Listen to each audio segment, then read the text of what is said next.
करमौक्तिकं करतले वेणुः करे कङ्कणम् सर्वाङ्गे हरिचन्दनं सुललितं कण्ठे च मुक्तावली गोपास्त्री परिवेष्टितो विजयते गोपालचूडामणिः।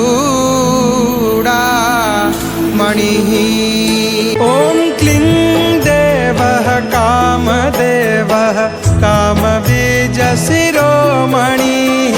श्रीगोपालो महीपालः सर्ववेदङ्गपारगः